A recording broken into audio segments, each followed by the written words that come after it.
Welcome back to my survival world. Last episode we extended our house to have a second story and purchased this rivet gauntlet, which lets us pick up blocks and throw them. We also bought this mechanist villager, who sold us the steampunk pickaxe and axe, and built a little corral for him. And of course, we also found several refined copper bolts. My goals for this episode are to buy at least the hydraulic press, and depending on how it works, potentially make a build for it. Remember to subscribe to keep an eye out for more episodes of the Secret Shop series. Alright, so I think we are going to kick things off right away by buying the hydraulic press. We do of course have enough bolts for the steam engine, but I do think I am going to go in order of price. So, let's get our hydraulic press. It looks so cute in my hand, oh my goodness. So this hydraulic press says it can be powered by redstone to compress blocks beneath it. So it sounds like this might be, okay, a placeable block. And it does have a button on it, so it says it can be powered by redstone, but let's... Okay. I'm pretty sure it changed that block into cobbled deep slate. I don't actually want to ruin this floor, so let's move this. Alright, so I've set up a bit of a basic, just kind of test area here behind the house. To see how this hydraulic press works. So I think first off we're going to click, and okay, so it turned the cobbled deep slate into some emerald ore. So I guess when it compresses the blocks, it is basically just turning it into more and more base element, I guess. Let's mine this up, get an emerald out of that. For interest's sake, let's try a cobbled deep slate again, and press the button. Okay, so that does work as well, and this time we get gold. So it looks like cobbled deep slate gives us a random ore block. I brought a couple other blocks to try too and really see what this thing can do. So let's see, click, button. Okay, it doesn't look like it can compress wood. I suppose that makes sense. Oh, and of course we got a raw copper from using our axe, that's funny. How about mossy cobblestone? No. Just regular cobblestone? Okay, that gives us gravel. Do it again. Gives us copper. Okay. I did happen to bring some gravel, so let's try this. Iron. Copper. Copper, okay. So it seems like that also just kind of gives us a random ore, but it's the ore directly instead of a solid block. Does granite work the same way? No, it does not. Okay. I suppose the next thing to test would probably be like raw stone. Obviously we tested deep slate. I don't believe I have any raw tuff, but let me see. No, I turned them all into tough bricks. But that might be worth checking as well a little later. Let's try some sand too, actually, real quick. I hear a skeleton. Where the heck is it? Hello? There you are. There we go. Anyway. Okay, let's try sand. Okay, that doesn't work either. So it seems to be primarily stone blocks, though it does turn some of them into gravel, which seems to be the last stage until we get some ore. So the next thing to test with this guy, I think, is some kind of a clock. I do have a fair amount of redstone, but I do need to turn it into some components. So let's move this. So let's see, we want the hydraulic press on here. And then we should be able to just do something really basic like this. A couple of repeaters. Some redstone. This and that. So the clock is working. This isn't what we'll do permanently. It's just something easy to put together for testing. But let's test out, make sure that this is working correctly. So we can do gravel. It hits. Gravel. Hits. Okay, great. I'm going to speed these up just a little bit. Here we go. Okay, cobblestone, gravel, copper, gravel, copper, gravel, copper, iron, okay, gold. So I'm thinking gravel, and by extension cobblestone, seems to only produce these raw ores, the raw iron, raw gold, raw copper.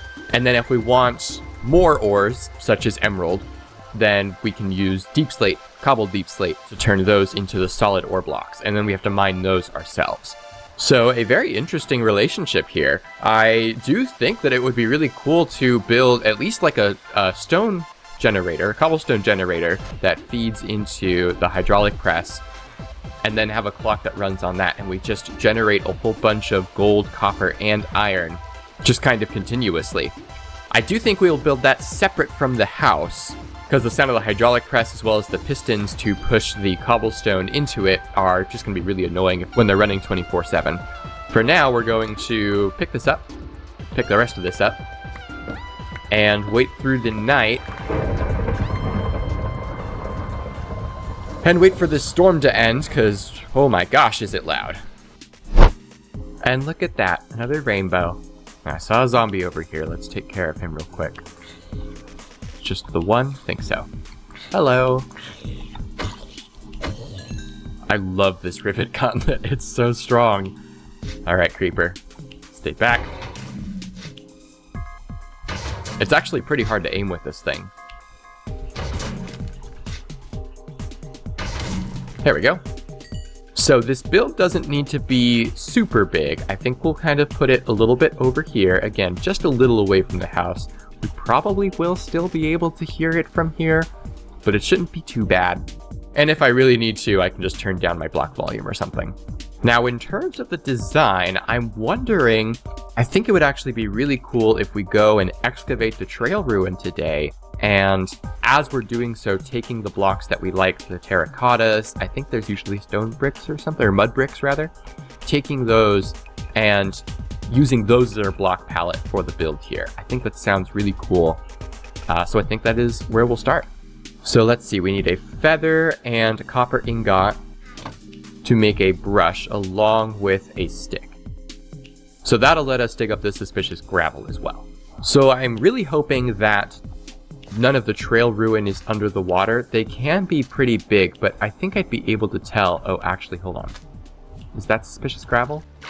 No, I think that's regular gravel, so we're fine there. So yes, trail ruins are big enough that I think if it was under the water, I'd be able to tell, so I'm hoping that means that it isn't. But only one way to find out. Let's get excavating.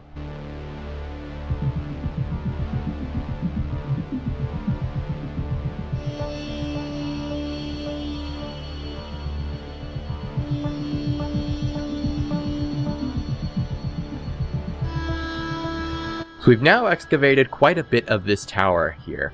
We uncovered a few items from suspicious gravel, including a green candle, a brick, and some wheat. But of course, we've really only just begun. I do plan on mining most of these terracotta blocks and stuff, again, to use for our hydraulic press build. But I do sort of want to see how this structure ends up shaping up before we really start demolishing it.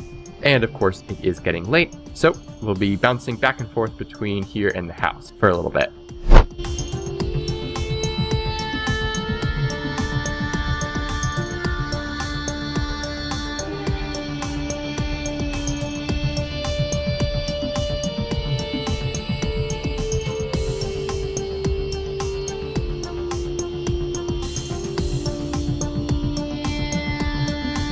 Well, it is raining again, so apologies for the noise. I can't believe how often we're getting rain in this series. We've now excavated a large portion of this lower section here, but it's clear there's still a lot more to this ruin.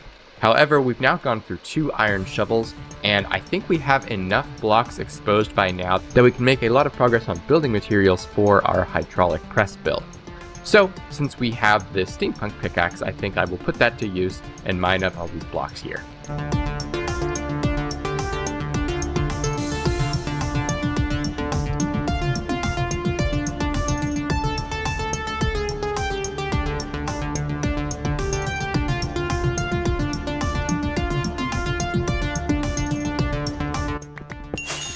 Alright, another one.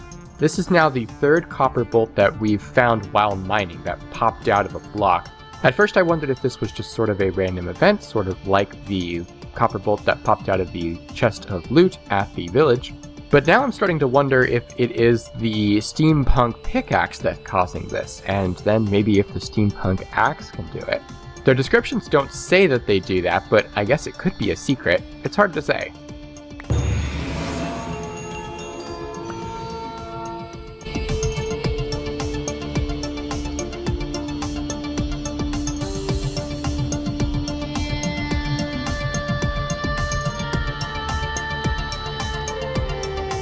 Okay, I do believe that that is fine for now. We've gotten quite a lot of building blocks, particularly a lot of bricks. So if we need to come back for any of this terracotta, then we can after construction has begun. But first we need to really plan out what we're going to be building and how big it's going to be, and so on. Obviously we're going to want a cobblestone generator to feed into the hydraulic press. We'll need to go get some lava, but I'll probably do that after the build, just to be the final piece to activate it. Now, while digging out all of those building blocks, we found a total of 4 refined copper bolts that popped out of the blocks that we were mining. I'm assuming that this was because of the steampunk pickaxe. We've mined a fair amount with normal pickaxes up until now, but only now are we starting to mine up refined copper bolts. So unless we were just very unlucky before, it seems like the steampunk tools have the additional secret power of mining up refined copper bolts. This is super great for us, because now it means that we could buy the next item pretty much as soon as we're ready, or if we wanted, we could buy another mechanist and another hydraulic press. I think we'll wait and see if the hydraulic press is necessary. We'll look at how efficient the farm is initially, but in terms of buying another mechanist, that could be an option to get a steampunk shovel, which may be worth it if it can dig up refined copper bolts.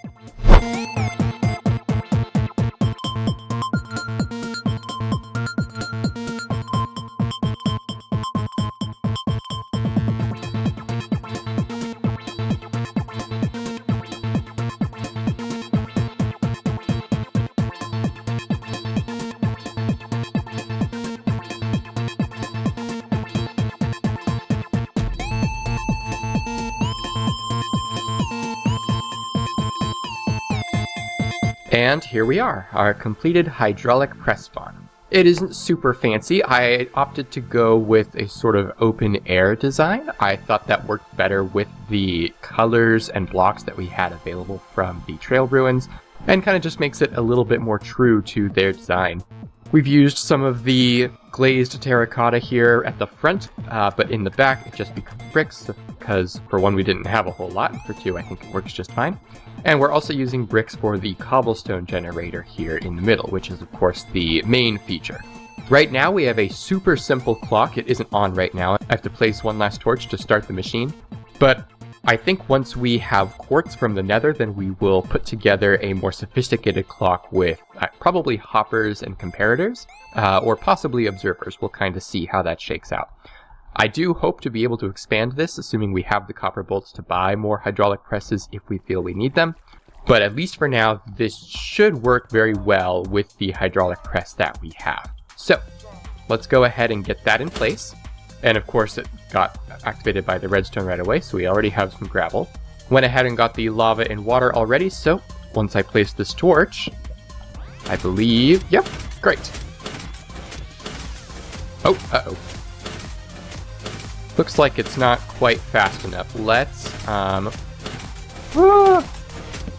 stop! Okay. So we'll need to probably put something here to kind of block the path. Probably just a tile entity, like a chest or a furnace or something. I think for now I'm just going to put this dropper here. I made it just in case. I thought I was going to end up using it, but the redstone didn't end up quite working out that way. So at least for now, it will just kind of serve to block the path of the cobblestone here. So that should get things working as expected. Get that torch back in place. So it's not incredibly fast. We are getting, of course, I would say it's like reasonably fast for the amount of different kinds of ores that it provides. Again, I think we'll be able to upgrade this better when we have quartz, when we have nether quartz, to be able to make more sophisticated redstone components. But at least for now, I think this should be fine. You can see we're getting considerably more copper than we are iron and gold. So clearly they have some weights going on. Let's go back to the house and make sure. It seems like, oh, even from over here, we can't hear it at all. So that's really good. So we can just kind of let that run on autopilot. And then while we're in our house and off doing other stuff, we don't have to worry about being able to hear the pistons going off. So that's really good. By the way, if you're enjoying the series, please remember to subscribe and consider checking out my Patreon with the card in the top right or the link in the description, where you can download exclusive data packs that I use in my videos. We do have enough copper bolts to buy another item from our shop down here, but before we do that, I think I do want to get an enchanting table set up. We have the steampunk axe and steampunk pickaxe, which we've used a fair bit of, and I'd like to at least give them unbreaking and hopefully some other enchantments too, assuming that they're able to be enchanted. This will be especially useful if we decide to buy another mechanist and get a steampunk shovel, assuming that that exists, because then we can enchant that as well. Now, I have been trying to maintain my sugarcane farm, so we have a fair amount here, just about enough to be able to craft a full set of bookshelves. But what we are lacking in is leather. So I think we're going to try and hunt down some cows to get some leather from, but I think at the same time, I'm not actually sure if leatherworker villagers can sell leather or just leather items, but I think that's worth a try as well. So let's make our way back to the village. Keep an eye out for any cows that might be around here. We've got another brown sheep. That's actually the second brown sheep we found in these woods. I wonder if they're more common in dark oak woods? I didn't think so. Some normal sheep as well. Okay, so we'll want to find a villager that does not have a job yet. We can also spend this time and go get the sugar cane that is growing in the area. A couple of villagers over here. Maybe we'll stick a cauldron here for them to both get out of and also hopefully set their job site at. We'll give them a minute to think about it. The other thing we can do while we're here, while I was editing the last video, I noticed that there was a copper bolt that I looked almost directly at, but just for a split second and completely missed. That's over on the other side of the village, so I think we will go and grab that as well. Oh, a whole nother villager has joined these ones in the trough. We do have a leather worker. Doesn't look like he's selling leather, just leather items, as expected. That's funny, we got a raw copper out of that. So we will try again here. No, looks like they only sell leather items, not the actual leather. Well, I'm going to take this then. And we'll just have to hunt down some cows, I think. Oh, here's one right now. Nice, but no leather. Okay, so I think the copper bolt was over this way? Yeah, because this is where we found the dirt in the tree, yes. So past the edge of the village over in this direction. Yep, there it is. This one doesn't appear to have any indication on the surface, so definitely would have been hard to find without our inventor's goggles. These are so cute. Alright, so let's see, the house is that way. I think, again, it's not super tall, so we don't want to stray too far as we hunt down some cows. Let's grab the sugarcane. Now, of course, technically, the possible... Oh! Copper bolt. Might as well. Cute! Just dancing here on the surface. Not hidden at all. I love it. So obviously that is another copper bolt way over there. Unless there's any cows, I don't think I'm going to go over there right now, but we'll have to remember that this is here. I think the cows would render at this distance, but maybe not. We'll just have to remember that's there. I don't think it's worth going and swimming across over there right now. It's not really our goal to get copper bolts. We'll grab any incidental ones, but at least for right now we have quite a few. It is getting late, so I think we'll make our way back in the direction of the house. Oh, it is pretty tall. We can actually see it from here.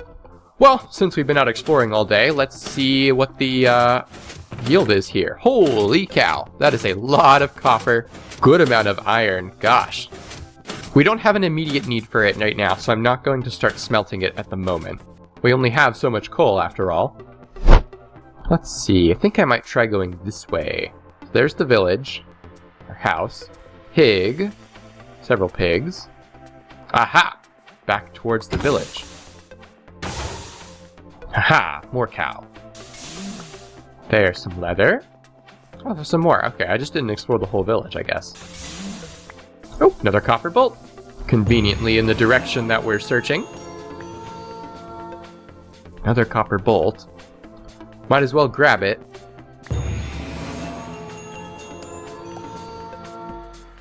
Oh, we're back. Getting close to the area that we checked the first time. Ooh, a ruined portal. Holy cow.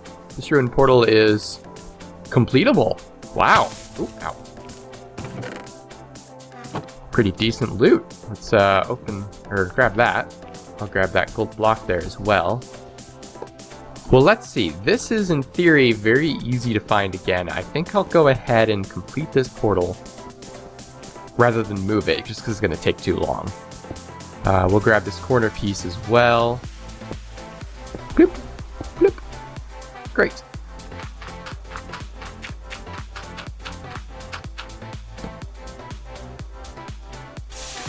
All right. So yeah, we'll come back to the, go in there, go to the Nether, and then hoglins might be an easier source of leather if we are near a crimson forest.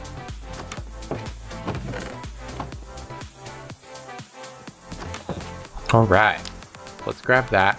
There isn't actually any lava here, which is a little disappointing. I would have liked to take some, but hopefully we'll be able to grab some in the Nether. Let's see what it's got to offer. Awesome, so we did end up in a crimson forest. So hopefully that'll make it easy to find some hoglins. Excellent. Oh, unfortunately we have also found piglins.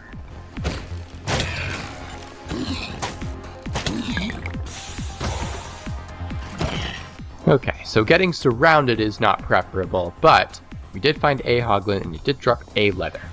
So if we can find some more, I think this will be an effective strategy. And while we're here, of course, we can also see if we're going to be near a nether fortress or anything like that. And we can get some quartz as well for our hydraulic press farm.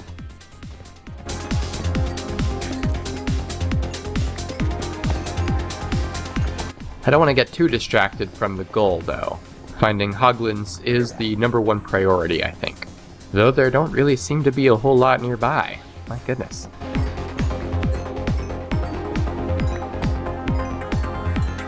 Piglin. Hey, who's blocking? Some glowstone while we're at it, I guess.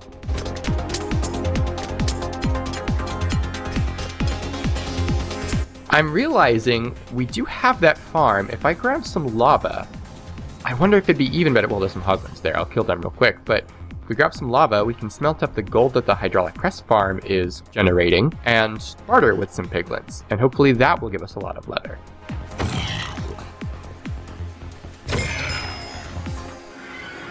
Oh no, another witch. Okay, we're in danger now.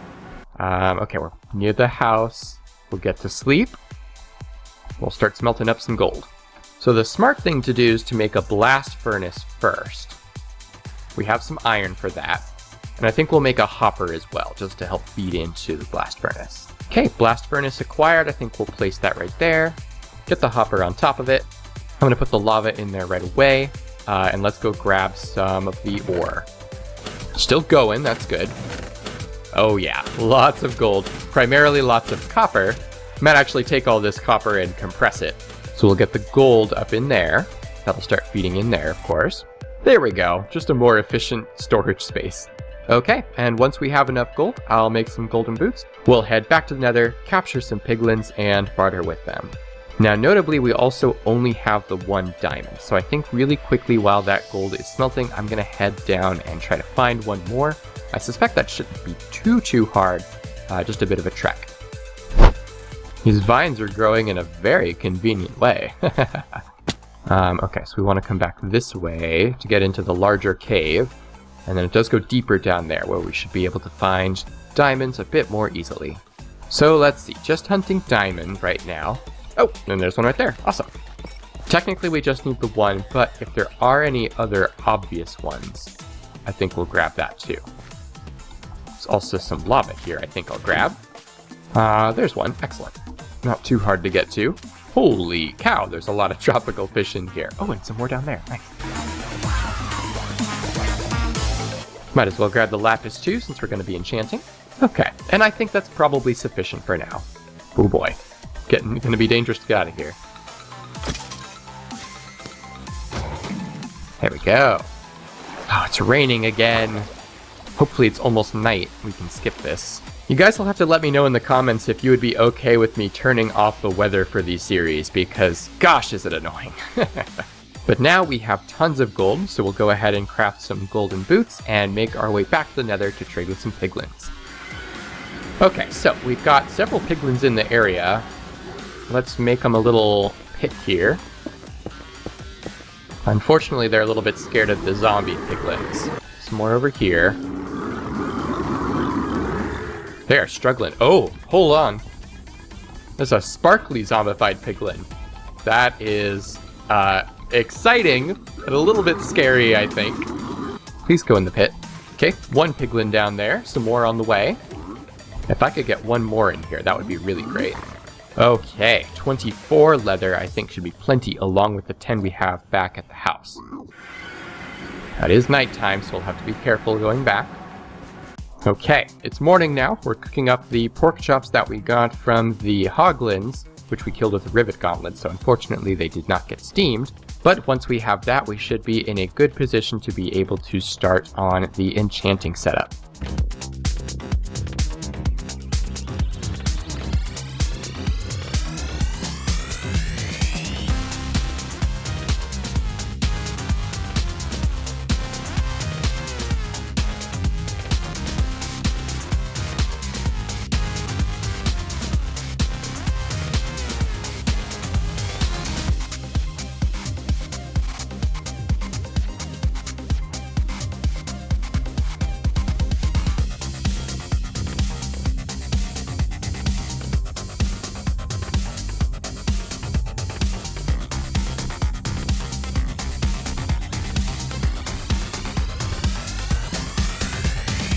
So it turns out we only had enough leather for 11 bookshelves, which is not enough for a full enchanting setup.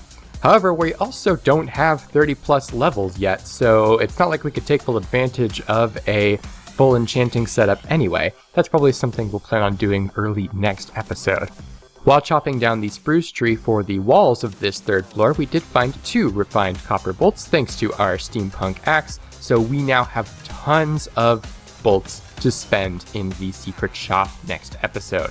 In terms of what we're working with here, I went with sort of a curved or C, maybe not quite a C-shaped floor here. Keeping with the oak plank floor, I think that works nice, but I also like this changing wood type for the walls every level. We also did some cool, almost like attic-like roof going on here, so we can see the slope of the roof in the room here. But there is space on top to add a 4th floor that could be like a tower or something, a bit of a smaller room. We'll see if we want to add to that and what that'll look like. Taking a look at it from outside, the front is a little bit unassuming because we do have this sort of sloped roof where the enchanting table is, but I added a window out from that roof as well to add just a little bit of depth to that side. These corner sections are probably the most interesting, and then we do have kind of these lowered walls here where the sloped roof slopes down and covers them. From the back though is where I think it looks the nicest. We have the biggest window that sort of goes into the enchanting table, though of course you can't see it from here, and it has the least obstruction for the other windows as well. Also added the supporting logs, but there are much fewer of those on this 3rd floor than there were on the 2nd or 1st, which I think makes sense, but I'm not super pleased with, so that's probably something we'll look at for the 4th floor if and when we add one. Next episode, I think we will purchase the steam engine, and then we'll see what is available with our remaining bolts at that time. This has been a very long episode though, so I think this is a great place to call it. Please remember to subscribe and check the Patreon link in the description to keep an eye on when new episodes and new data packs become available. Thanks for watching!